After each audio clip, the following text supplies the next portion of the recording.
Good afternoon, ladies and gentlemen. Shalom. I'm David Mencer, Israeli government spokesman. It's Thursday, the 13th of June, day 251 of the October 7th war. 8 months since the Hamas army of terror invaded our country and carried out their appalling atrocities. For the avoidance of doubt in relation to discussions in the media about negotiations, Israel insists that the war will not end until all of its goals are met. Firstly, the return of all our hostages. Secondly, dismantling of Hamas's governmental and military capabilities. And finally, removing the terrorist threat from Gaza. The precise framework proposed by Israel during the negotiations maintains this principle while establishing conditions for transition between the stages. All of our objectives are within reach. This war could end this afternoon if Hamas lay down their arms and release all of our hostages. We'll begin today with an update on IDF casualties. Since the outset of the war, IDF fatalities have unfortunately risen to 650. I have the unenviable task to tell you about the passing of Sergeant Almog Shalom, who was just 19 years old, from Kibbutz Hamadiyah. He was killed in battle in southern Gaza. Sergeant Yair Levin was also just 19 years old and was from Givat Harel. Sergeant Eitan Karlsbrunn was 20 and from Modi'in Maccabim Reut. And Major Tal Pshebilski Shaolov was just 24 and from Gadera. All four fell in battle in the south of Gaza. There are no words of mine that can adequately assuage the pain of their parents and their families. We embrace them and those dear families who have lost their precious heroes, sons and daughters in this war for our very existence. The price of war is, of course, very heavy and painful. Each casualty is a world unto itself. May their memories be a blessing forever.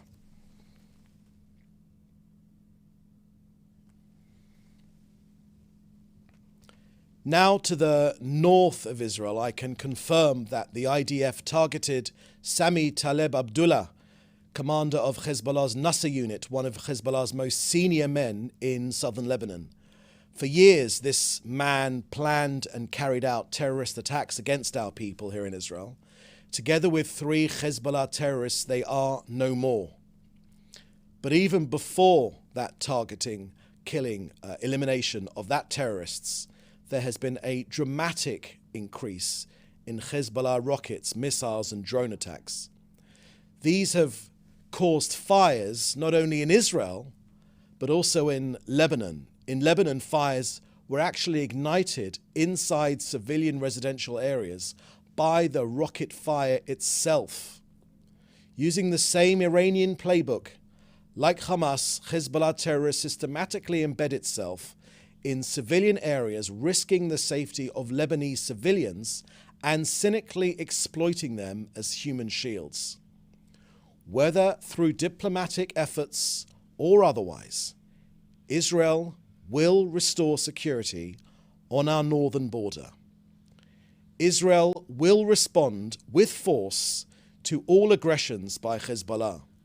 Lebanon and Hezbollah, under the guidance of Iran, bear full responsibility to the deterioration of the security situation in the north, in full violation of UN Security Council resolutions 1559 and 1701.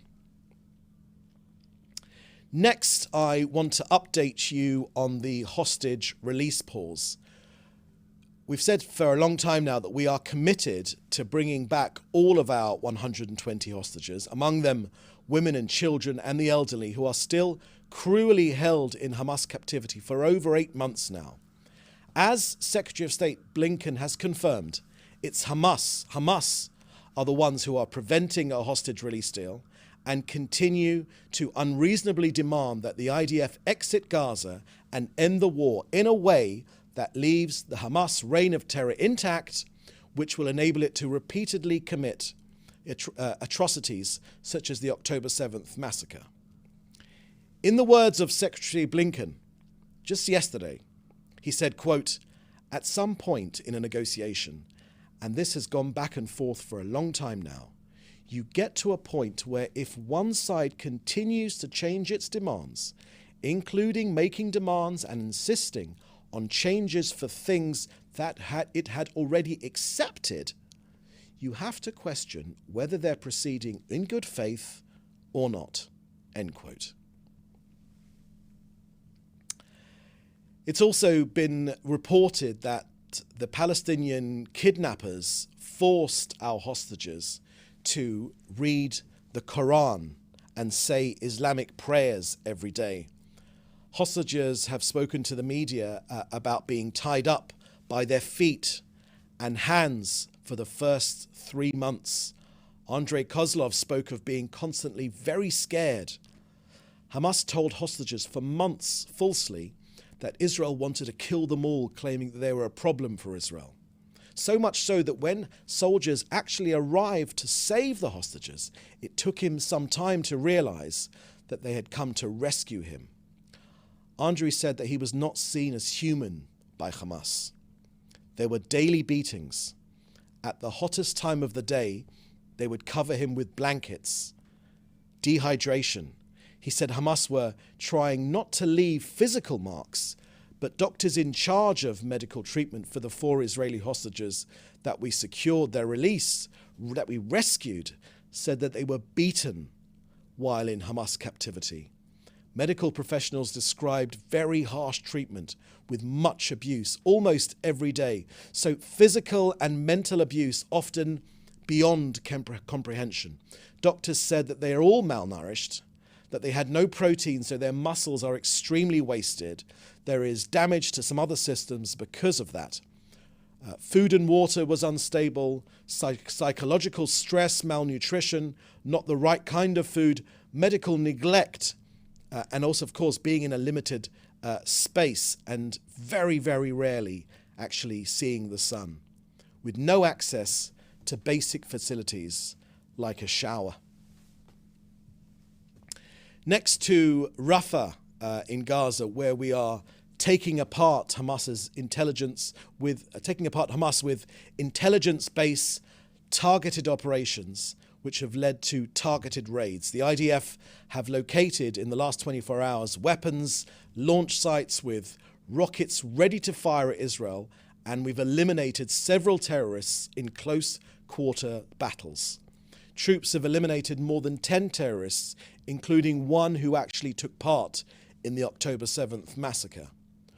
Moreover, over the last day, our Air Force has struck and dismantled over 45 terror targets throughout Gaza, military structures, armed terrorist cells, rocket launchers, tunnel shafts, and terrorist infrastructure.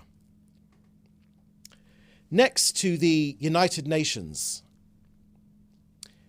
You know, the last 2 days has seen an onslaught from the United Nations against this country. Hamas terrorists attacked Israel on October 7th during a Jewish high holiday.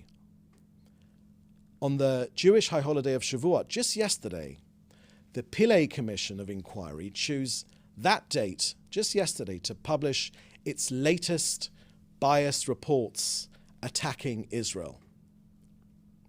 You know, the UN is imbued with credibility and respect that it just does not deserve. So many willfully ignore the glaring shortcomings of the United Nations. So here are some facts. As we like to say here in the Prime Minister's office, the facts don't lie. UN institutions have been hijacked by undemocratic countries that seek to advance objectives that threaten liberal democracies like Israel and other peace-loving nations in the world. So there's an inherent bias against Israel at the United Nations. Of the 193 members of the UN General Assembly, only 84, that's not even half, only 84 can be called free societies with freedom of the press, with free and democratic elections. Now, this same General Assembly issues more condemnations against Israel than the rest of the world combined. The rest of the world combined do not even come close to the number of condemnations from the United Nations against this small country. In 2022, 15 resolutions were passed against Israel, and not a single resolution was passed on the human rights situation in China, Venezuela, Saudi Arabia, Cuba, Turkey, Egypt, Zimbabwe, Pakistan, Qatar, Vietnam, or Algeria. On the other hand, Iran, Syria, North Korea, and Myanmar each received a grand total of 1 resolution. As for the UN Human Rights Council, where this latest maligning of this country has emanated from, the UNHRC, the UN Human Rights Council, of its 47 members, only 13 out of 47 can be defined as fully economically and politically free. The UNHRC is dominated by countries that don't respect human rights. These majority voting blocs are to a large extent made up of autocratic regimes. How on earth can Israel take seriously attempts to judge it, especially by repressive and authoritarian regimes? So let me be absolutely clear, so there is no doubt. Israel rejects the vile accusations published in yesterday's report. We reject them wholeheartedly. Equating the democratic country of Israel with the terrorist murderers of Hamas is obscene, and the UN should be ashamed of themselves.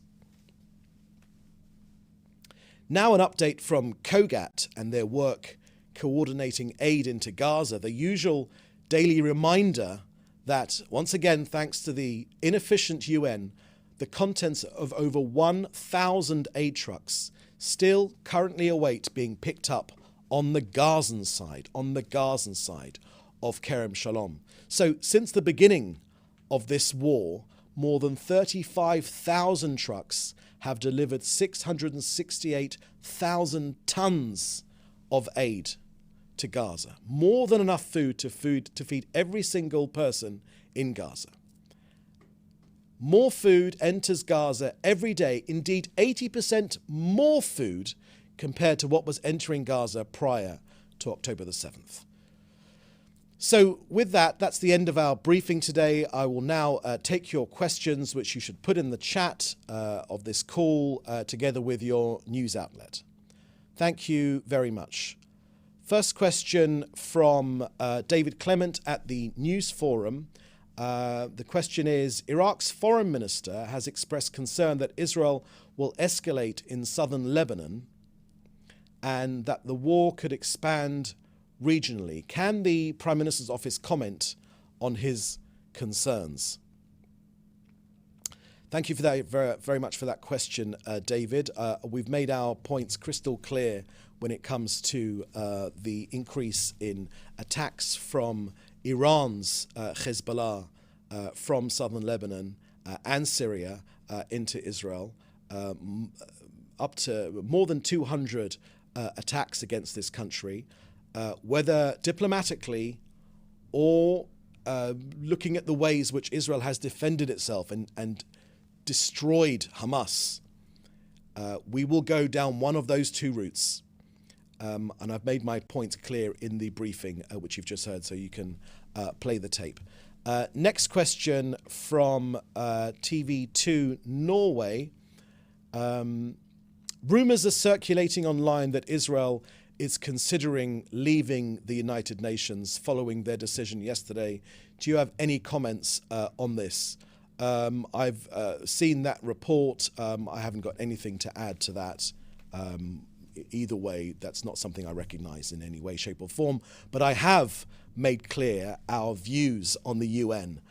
The UN is a terribly autocratic regime, organisation. It is highly inefficient. It's dominated by it's dominated by autocratic regimes.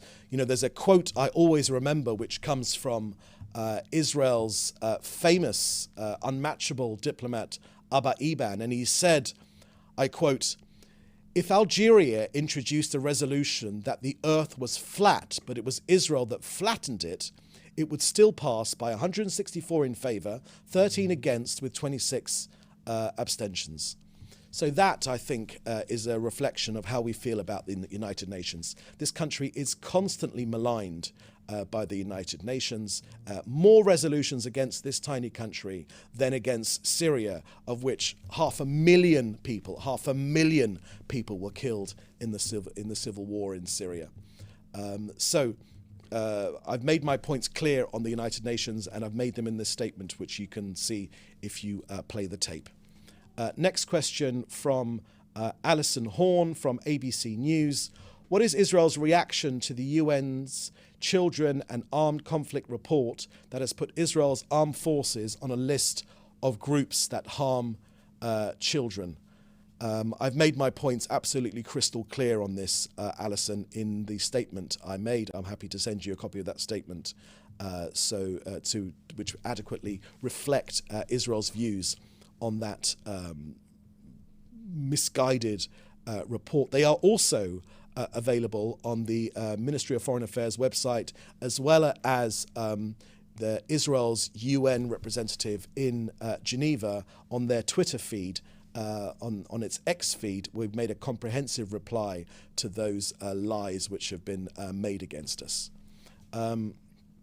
Next question from Lior from the Washington Post.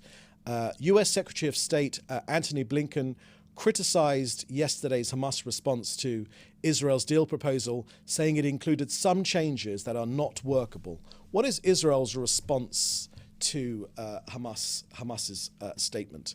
What is Israel's response, Lior?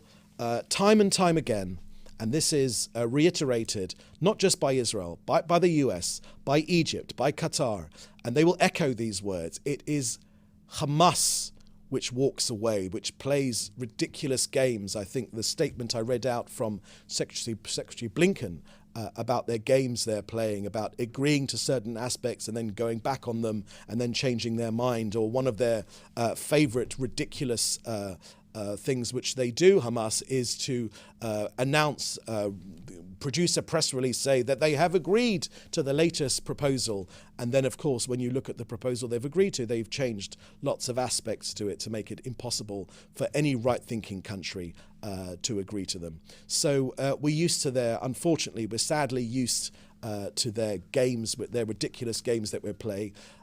More fool journalists that read out the Hamas press releases and then read them back to me, which I find absolutely shocking. We are constantly receiving messages from Hamas have said X, Y, and Z, and it's plainly nonsense. Just a quick reminder, my friends, that Hamas are a genocidal, murderous organization that murdered families together, that killed children in front of their parents and parents in front of their children. Maybe some of the world has forgotten these things. We in Israel have not forgotten these things. And it's because this genocidal organization wishes to remain in power over Gaza, wishes to remain in power in Gaza, that we simply refuse to live next to this genocidal organization.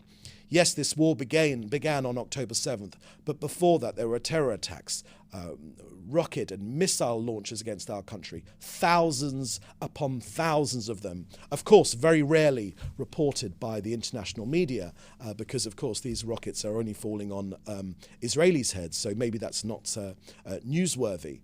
But we understand that this terrorist organization wishes to carry out October the 7th again, and we will not allow that to happen. Next question from Hannah Julian.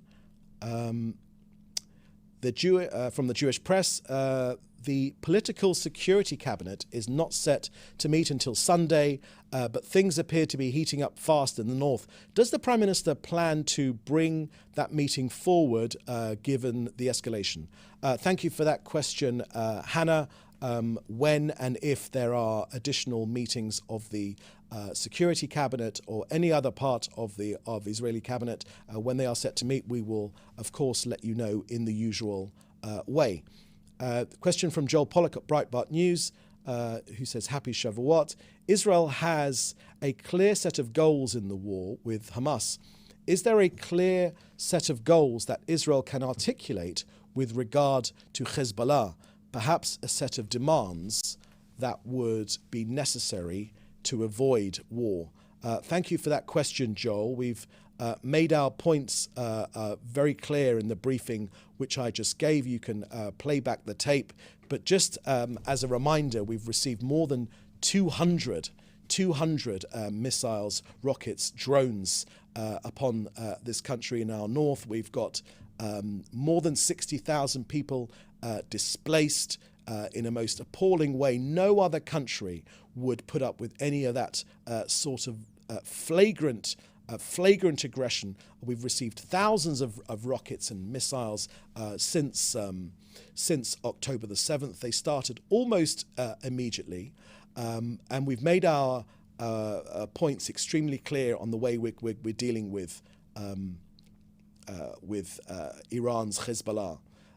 We've made clear that whether through a diplomatic resolution or through a military resolution, a resolution will come. Peace will return to the northern part of this country and the south and every single part of this country. Israel refuses to live make this a reality which is an acceptable reality. It is not acceptable reality. Our people must be allowed to return home, and of course, our northern border, it will be defended, whether through a diplomatic means or through military means. Take a look at how Gaza looks at the moment. We will defend our country. Next question from Fred Ager from Interplanetary Television. The economic strain and psychological stress persist amongst reservists and their families despite the $2.5 billion package passed in January, the Labour Union with the Labour Union agreements of February and the laws passed in May against dismissals and the deterioration of working conditions. Has the Prime Minister considered drafting a new socio-economic package to support financially and psychologically soldiers and their families currently on duty? Thank you for that question there, Fred. We've made some announcements recently about additional aid to support our soldiers. We are extremely proud of what our soldiers have achieved, but of course it is a very heavy burden put on all of the people of this country. But they have answered the call to duty with a determination and a love for this country and a concern for their fellow human being. Very often when you ask people in the military why they're fighting, you expect them to say that they're fighting for Israel, for the people that live here in Israel. But what they very often say is that they're fighting for civilization. This is a fight of barbarism against civilization. The sort of treatment which our poor hostages have received by Hamas is an indication of the type of Islamofascism which these Islamic fundamentalists, sponsored by Iran, wish to impose on this country, but your country as well. Any free democracy is an enemy of Iran. But we are on the front line of this battle, and we will be successful. Second question from Fred Ager regarding the Eliran Mizrahi case, who was diagnosed with PTSD after being assigned to clear the bodies of the Supernova music festival and took his life. Extremely sad case. Has the Prime Minister considered changing the IDF rules on military burials to recognise all soldiers? Thank you very much for that question there, Fred. It is indeed a very, very sad case that you're talking about there. I have seen those reports, but I haven't got anything more to add on that very sad death of that soldier. And we, of course, use this opportunity to send our condolences to this man's family. He has, of course, he's lost his life, but we understand how terrible that must be for his family. And all of us here in Israel send him our condolences as one of our sons. Question from Jim Williams of Zenga International News. Despite good faith diplomacy by Israel, the US, Qatar, Egypt and others that have stalled, does the PM in Israel feel any deal can be reached as long as Sinwar is handling the deal making for Hamas? Thank you for that question, Jim. For all of us here in Israel, Sinwar is the epitome of evil. We're often asked to peek into his head, and sometimes the question is asked, why should he sign a deal when it is effectively pushing him out of power? And the answer we give is that we can't, I'm not a terrorist. I work for a democracy with free elections and a free press and a free media and a free judiciary and a parliament and one person, one vote. And none of those things exist in Hamas. None of those things exist in Gaza. He is the epitome of evil, and he should know that we're going after him. He knows that we're going after him. Him and his henchmen, they will be destroyed one way or another. Their reign of terror is coming to an end. We are closing in on them. As to any other thoughts about Sinwar, for us, all of us here in Israel, he is evil personified. Evil personified. Next question from Jody Cohen. Hezbollah has today claimed responsibility for its largest rocket barrage since the 8th of October, when it joined in the war. David, you suggested that Israel will defend itself from Hezbollah rocket fire and would pursue diplomatic and other means to do this. Can you tell us about the diplomatic efforts which are underway?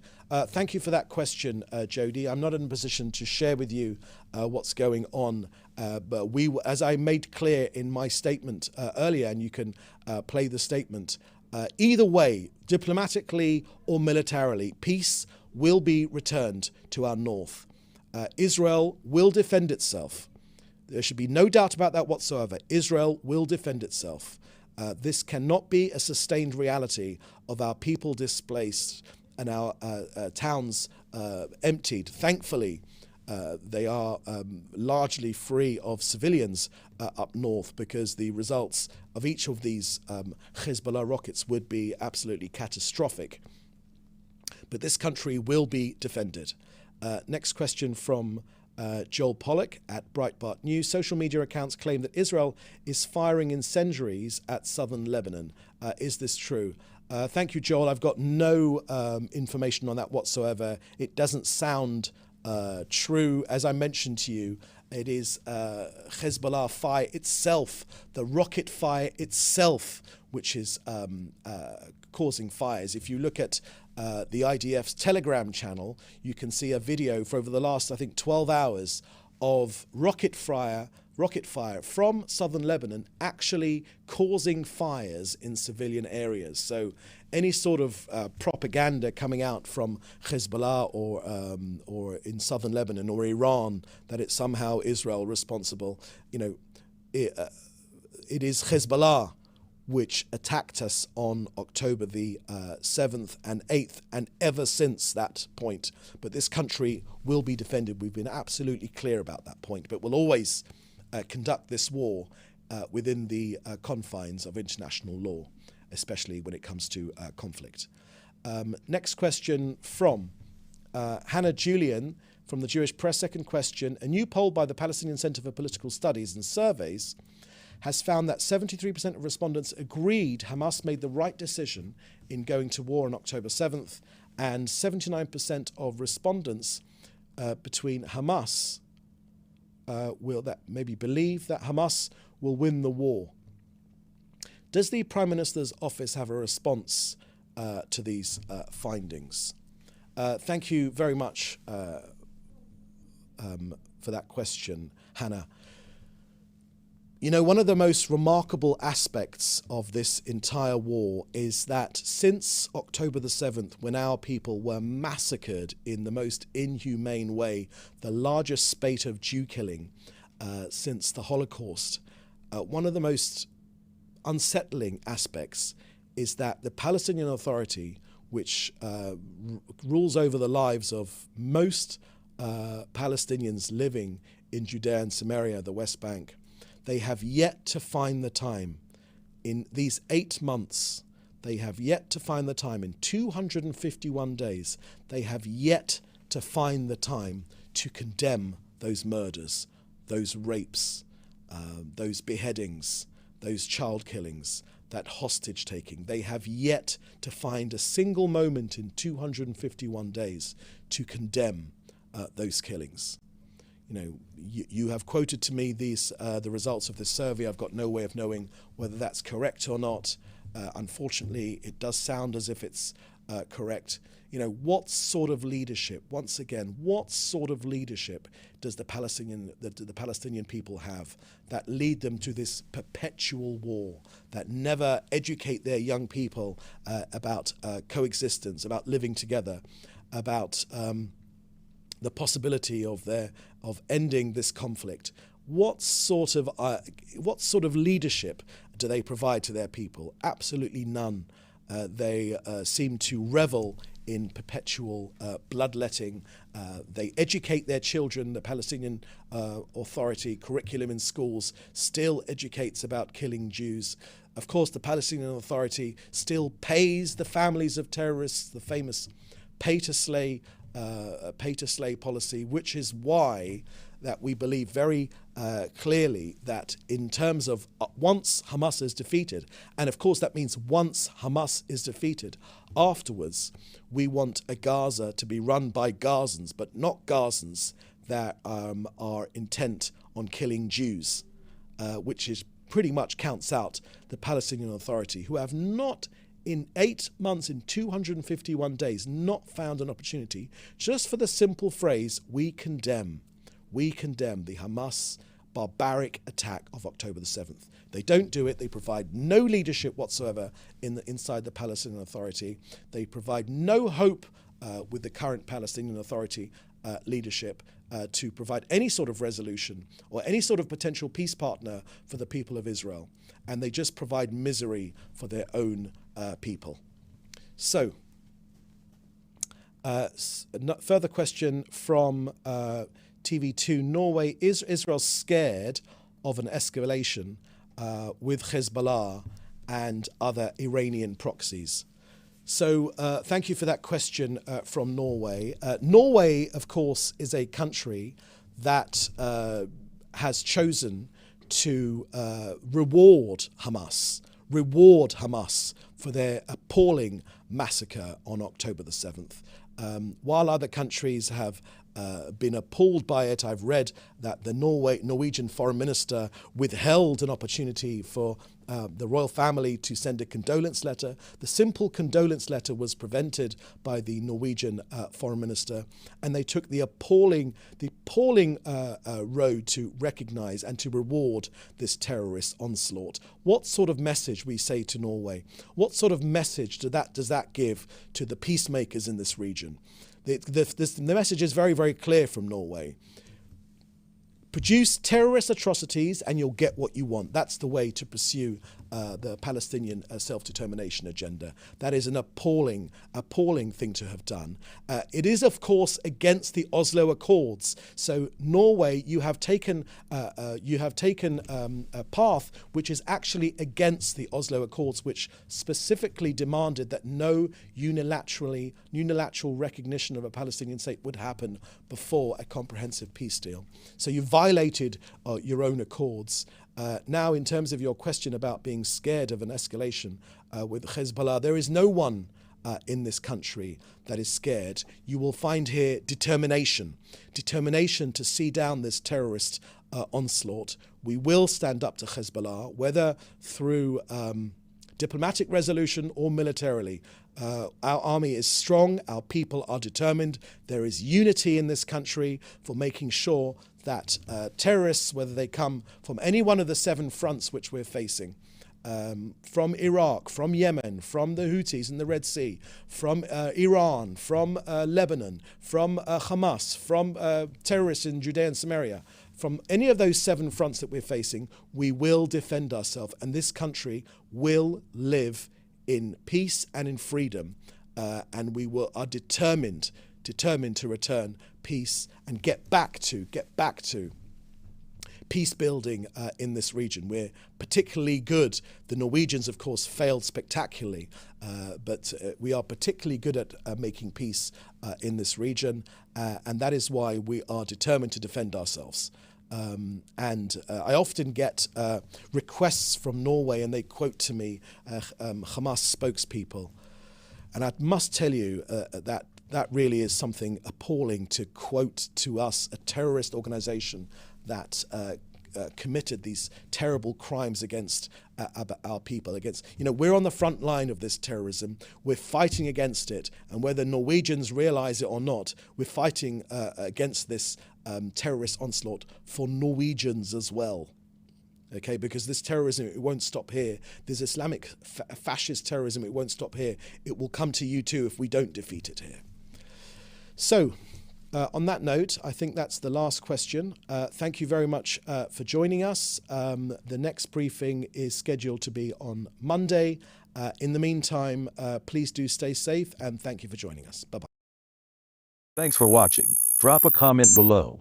Don't forget to like, share, and hit subscribe to stay updated with our latest content. Until next time, stay informed and inspired. This is Djabnik signing off.